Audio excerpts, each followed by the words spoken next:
Hello everyone, welcome back to our channel Trading Friday. Myself Manish Shoryani and I'm a chartered accountant and a CFA by profession. आज की इस video में discuss करने वाले हैं day 10 और day 11 के प्रॉफिट को। क्या क्या हमारे एंट्री पॉइंट्स रहे, क्या हमारा टारगेट हिट हुआ कि नहीं हुआ, स्टॉप लॉस हिट होने के बाद क्या हमने री एंट्री ली, सारी चीजें डिटेल में डिस्कस करेंगे। लेकिन उससे पहले एक छोटी सी रिक्वेस्ट, अगर आपने हमारे चैनल ट्रेडिंग फ्राइडे को अभी तक सब्सक्राइब नहीं कराया then please make sure to hit the subscribe button. चलिए मैं आपको फटाफट से लेकर चलता हूँ फ्यूचर की वैल्यू के पेज पर। उन लोगों के लिए जिन लोगों को नहीं पता ये सीरीज क्या है, मैं एक छोटा सा ब्रीफ दे देता हूँ। देखिए ये सीरीज हमने आज से 12 दिन पहले स्टार्ट करी थी, जिसमें मैंने कैपिटल रखी थी 5,000 की। ठीक है, छोटी कैपिटल रखने का रीजन यही था क्योंकि मैं ये प्रूव करना चाहता कि कैपिटल ट्रेडिंग में इतना मैटर नहीं करती है अगर आपका प्रोसेस अब बढ़िया है। ठीक है, सेटअप ठीक ठाक है, सेटअप के लिए नहीं बोल रहा, अगर आपका प्रोसेस बढ़िया है, अगर आपका रिस्क मैनेजमेंट बढ़िया है, अगर आपका ट्रेडिंग साइकोलॉजी बढ़िया है, तो आप एक छोटी कैपिटल से भी बड़ी कैपिटल बिल्ड कर सकते हैं और एक प्रॉफिटेबल ट्रेडर बन सकते हैं। ठीक है, 5,000 से हमने स्टार्ट करा था। अगर आप देखेंगे फ्यूचर के वॉलेट में मैंने 3,000 इंट्रोड्यूस करे थे और 2,000 रुपए मैंने इंट्रोड्यूस करे थे स्पॉट के वॉलेट में। ये मैंने क्यों रखे थे? ड्रॉडाउन को कवर करने के लिए। क्योंकि कोई भी स्ट्रेटेजी कितनी भी बढ़िया क्यों ना हो, उसका ड्रॉडाउन नो डाउट आता ही आता है। तो उस ड्रॉडाउन को कवर करने के लिए आपके पास थोड़ा बहुत पैसा होना चाहिए। ठीक है, हो सकता है आपने आज एंट्री प्लान करी और आज से ही उसका ड्रॉडाउन स्टार्ट हो जाए। इसीलिए हमने 2,000 रुपए ड्रॉडाउन के लिए इंट्रोड्यूस करे थे। 3,000 जो हमने फ्यूचर में रखे थे, राइट नाउ उसकी वैल्यू चल रही है लगभग 8,548 के आसपास। तो नहीं, लगभग मैंने मोटा मोटी 12 दिनों में 5,500 का प्रॉफिट कमाया है। अगर मैं आपको बोल दूं तो ये 5,500 का प्रॉफिट लगभग आप बोलेंगे 150% के आसपास होगा। ठीक है, this is after the brokerage. Brokerage के बाद लगभग हमने 150% का प्रॉफिट कमाया। Again I repeat, profit matter नहीं करता है। मैटर क्या करता है, क्या आपने प्रोसेस को फॉलो करा कि नहीं करा। अगर आप मेरी ट्रांजेक्शन हिस्ट्री में जाएंगे तो आप देखेंगे जो मेरे जो स्टॉप लॉस हैं वो कांस्टेंट हैं। जैसे 600-700 का जो स्टॉप लॉस रहता है 600 का ही रहता है। अगर टारगेट 1,800 का है तो 1,800 पर ही बुक होगा।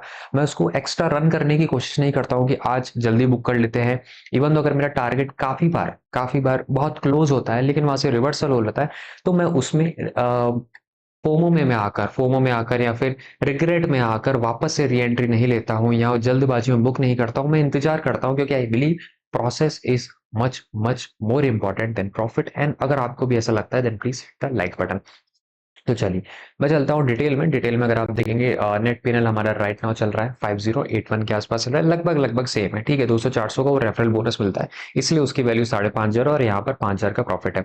इथेरियम में आज का 251 का लॉस है, एक जो चल रहा है। इसके अलावा दूसरी एंट्री 46 के आसपास चल रही है। ये मैं आपको कल बताऊंगा कि 251 का लॉस क्या था, 46 का प्रॉफिट क्या है, लॉस क्या है। इसके बाद हमने एंट्री ली थी बीसीएच में।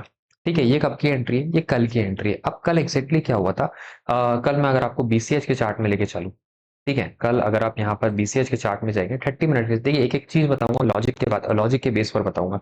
ठीक है, यहाँ आप देखेंगे तो सीधा मार्केट नीचे आया था। ठीक है, लगभग इस लेवल के आसपास। आप यहाँ देखेंगे ये 400 का लेवल ब्रेक हुआ। 400 के लेवल ब्रेक होने के बाद मार्केट सीधा 375 के आसपास आ गया। क्या हमारी एंट्री 400 पर थी? नहीं। जरूरी नहीं है आपको हाई पर पकड़ना है और लो पर काटना है अगर आप शॉर्ट कर रहे हैं। ऐसा नहीं होता है। आप केवल बीच में घुसिए, थोड़ा और प्रॉफिट कमाइए। अगर आपका 1:3 1:4 हिट हो रहा है तो आप निकल जाइए। बट अगेन ये चीजें कब काम करती है? 50% केस में काम करती है, 50% केस में काम नहीं करती है। काम क्या करता है? आपका प्रोसेस काम करता है। ठीक है, अब हमें कैसे पता चला कि मुझे 394 पर एंट्री लेनी है और 375 पर निकल जाना है? मुझे कैसे पता चला? मैं रैंडम बेस पर एंट्री नहीं ले सकता। ठीक है, मुझे पता चलता है मेरे कॉइन कैलकुलेटर से। ठीक है, ये कैलकुलेट कर लेता है मॉर्निंग में ही। जैसे अगर मैं आज का लेवल बताऊं, आज का अगर मैं बीसीएच का लेवल बताऊं, अगर आप आज का बीसीएच का लेवल देखेंगे तो कितना चल रहा है? बीसीएच का करंट प्राइस है 393.99, 393.99। और अगर आप मेरी स्क्रीन पर देखेंगे जो प्राइस कितना चल रहा है, लगभग 394.09, इतना ही प्राइस चल रहा है। ठीक है, इसका मतलब मेरी जो एपीआई है वो पूरी तरीके से कनेक्टेड है। ये डेटा को एनालिसिस करता है और सुबह 7 बजे आपको बता देता है कि आज का ये की रजिस्टेंस हो सकता है, विच वुड बी 399 आज के लिए। अगर आप कल के केस में मेरी इसमें एंट्री देखेंगे तो 399 के ऊपर ही देखेंगे। जो इसका स्टॉप लॉस रहेगा 394, टारगेट दे दिया, सेकंड टारगेट दे दिया, सपोर्ट है 390.42 का और स्टॉप लॉस है 394.7 का। यानी अगर नीचे की तरफ ब्रेक होता है तो मैं इसमें एंट्री लूंगा। तो मैं ये जो एंट्री प्लान, ठीक है, मैंने आपको चार्ट पर दिखाया, यहाँ बहुत तेजी से मोमेंटम आया, मोमेंटम आने के बाद हमने कैप्चर करा। लेकिन ये चीजें मैं मैनुअली नहीं करता हूँ, ये चीजें एल्गोरिथम के थ्रू होती है। अगर एल्गोरिथम ने आपको बोला है एंट्री लेनी है तो लेनी है, नहीं लेनी तो नहीं लेनी है। सिमिलरली अगर मैं आपको यहाँ पर बताऊं, बिटकॉइन के केस में भी सेम तेजी से मूव देखने को मिला था, सेम मूव देखने को मिला था। लेकिन बिटकॉइन के केस में कल हमें मना कर दिया गया था कि आपको एंट्री नहीं लेनी है। क्यों नहीं लेनी है? क्योंकि इसमें इतना मूव नहीं था।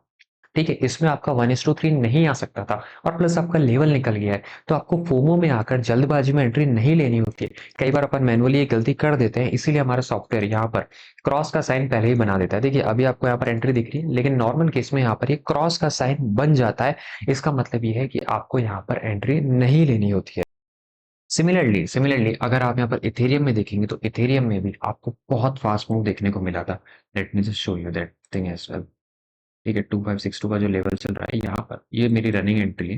ठीक है, इसके बाद आप यहाँ पर देखेंगे, यहाँ पर मुझे बहुत फास्ट मूव देखने को मिला था कल के केस में, बट फिर भी आपको ये बोल दिया गया था कि आपको एंट्री नहीं लेनी है। अगर एंट्री मिस हो जाती है तो आपको वापस से नहीं लेनी चाहिए। This is the first thing. देखिए ये फर्स्ट रूल ऑफ ट्रेडिंग होता है कि अगर आपने एंट्री मिस कर दी है, ठीक है, अगर आपने 2-3 पॉइंट से मिस करी है वो चलता है, लेकिन अगर आपने 10 पॉइंट या 20 पॉइंट या 30 पॉइंट से मिस कर दी है तो उसके केस में आपको वहाँ पर एंट्री नहीं लेनी होती है। तो ये चीज़ आपको सॉफ्टवेयर पूरी तरीके से गाइड कर देता है कि आपको नहीं लेनी है, ठीक है? एक मैनुअली डिसाइड करना कि लूँ कि ना लूँ, एक सॉफ्टवेयर ही आपको बोल दे कि मत लेना एंट्री आज के केस में, तो वो चीज़ है। आई रिपीट, ये सारी चीज़ें देखिए, करंट प्राइस, रेजिस्टेंस, क्या इसके लिए आपको किसी भी तरह से कोई भी पेमेंट लेना पड़ेगा? नहीं, नहीं देना पड़ेगा, क्योंकि ये सारी चीज़ें मैं लाइव में आकर आप लोगों के सामने डिस्कस करता हूँ। मेरा पर्पस यही है कि डाउन द टाइम आप ये चीज़ें समझ जाएँ कि प्रोसेस इंपॉर्टेंट होता है, रिस्क मैनेजमेंट इंपॉर्टेंट होता है। ये लेवल्स, ये जो मैं रेजिस्टेंस निकाल रहा हूँ, ये तो आप इजीली, अगर आप यहाँ पर क्रिप्टो कॉइन बैकटेस्ट में जाएंगे, ठीक है, क्रिप्टो कॉइन बैकटेस्ट में अगर मैं आपको करके दिखाऊं, फॉर एग्जांपल मैं आपको इथेरियम में दिखा देता हूँ, माई सेटअप 7M करके दिखाता हूँ, 3% का टारगेट लेके चलते हैं, 1200 की कैपिटल लेके चलता हूँ, ब्रोकरेज ऐड कर देता हूँ। ठीक है, काफी लोग ब्रोकरेज ऐड नहीं करते हैं, ब्रोकरेज ऐड कर देता हूँ और मैं 18 मई को इसमें ले लेता हूँ और फिर गेट रिजल्ट करने की कोशिश करता हूँ। तो आप देखेंगे यहाँ पर मेरे को सारी चीज अवेलेबल है। ठीक है, इसी तरीके से आप अपना खुद का सेटअप भी बना सकते हैं। ठीक है, क्योंकि एपीआई पूरी तरह से कनेक्टेड है, डेटा लाइव फैच हो रहा है, जो भी डेटा है क्रिप्टो कॉइन कैलकुलेटर मैंने आपको अभी दिखाया है कि डेटा लाइव फैच हो रहा है। तो अगर डेटा लाइव फैच हो रहा है तो आपको क्या करना है, आपको अपना सेटअप बनाना है, सेटअप माय ओन सेटअप करना है। एंट्री टाइम रख दीजिए, एग्जिट टाइम रख दीजिए, स्टॉप लॉस रख दीजिए, टारगेट रख दीजिए, स्लिपेज रख दीजिए।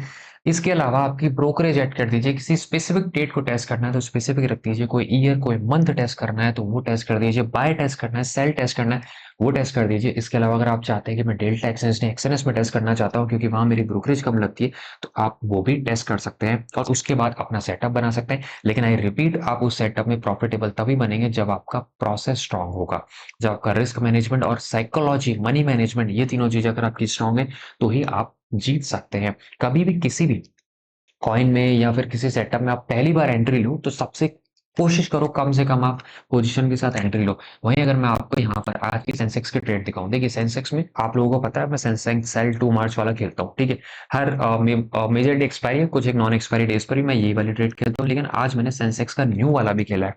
अगर आप देखेंगे मेरा जो मैक्सिमम एसएल है आज भी 6000 ही है, जो मेरा मैक्सिमम एसएल है आज भी 6000 है। इवन तो मैं टेस्ट कर रहा हूँ, इस वाले को एक्स्ट्रा टेस्ट कर रहा हूँ, लेकिन मैंने क्या करा, इसका जो रिस्क है वो इसमें से कब ले लिया, यानी मैं जो अपनी एग्जिस्टिंग वाली जो मेरी स्ट्रेटेजी तो मैंने उसमें से रिस्क लिया और नई वाली में डाल दिया, ताकि और रिस्क मेरा बढ़ ना सके। मुझे पता है मेरी स्ट्रेटेजी बहुत बढ़िया है, मुझे पता है मेरे को यहाँ पर प्रॉफिट दिख रहा है, हो सकता है मैं प्रॉफिट में ही एंड करूं, बट फिर भी मैं रिस्क को किसी भी हालत में नहीं बढ़ाऊंगा। यही चीज आपको फॉलो करनी चाहिए। अगर पॉसिबल है, अगर पॉसिबल है 10 रुपए से खेलना तो 10 रुपए से खेलिए, अगर पॉसिबल है 100 रुपए से खेलना तो 100 रुपए से खेलिए। ठीक है, अगर नहीं कर सकते, एक लॉट मिनिमम जाना पड़ता है सेंसेक्स के केस में, तो एक लॉट पर जाइए, उससे ज्यादा मत जाइए। इसी को बोलते हैं risk management. And please make sure कीजिए अगर आपने स्टार्टिंग की वीडियोस नहीं देखी है इस प्लेलिस्ट की, क्योंकि मैंने एक एक चीज आपको लाइव करके दिखाई है, कैसे डे 7 के दिन हमने 1100 का प्रॉफिट बुक करा, इसके अलावा डे 90, डे 8 पर हमने 94 का प्रॉफिट किया और डे 9 पर नो एंट्री थी। ठीक है, नो एंट्री। तो ऐसे भी दिन आते हैं जब कोई एंट्री नहीं होती है, and that's why we are asking for like and subscribe. अगर आपने हमारे चैनल ट्रेडिंग फ्राइडे को अभी तक सब्सक्राइब नहीं करा है देन प्लीज प्लीज लाइक कर दीजिए, क्योंकि we believe process is much much more than important. और अगर आपने लाइक नहीं करा है then please make sure to hit the like button as well. मिलते हैं अगली वीडियो में, तब तक के लिए बाय बाय। और हाँ, इस वीडियो का रिजल्ट, यानी ये जो 2560 वाला जो रिजल्ट है, ये मैं कल डेफिनेटली कवर करूंगा। 123 क्या ही मेरा प्रॉफिट में रहता है, क्या ही लॉस में कन्वर्ट होता है, इसके अलावा जो आज के लेवल्स है, वो भी मैं आपको डिटेल में डिस्कस करूंगा। कॉइन कैलकुलेटर में अगर मैं यहाँ पर जाऊँ, यहाँ पर देखेंगे तो ये मेरा आज के लेवल है 1,06,145, 1,04,407। इथेरियम की मैं बात करूँ 2556, 2500, ठीक है, बीसीएच की मैं बात करूं, बीसीएच की मैं बात करूं तो आपका जो लेवल है लगभग लगभग 399 390, ये ब्रेक होगा, मेरी एंट्री आएगी, जो भी रिजल्ट रहेगा कल की वीडियो में डिस्कस करूंगा। मिलते हैं कल की वीडियो में, तब तक के लिए बाय बाय।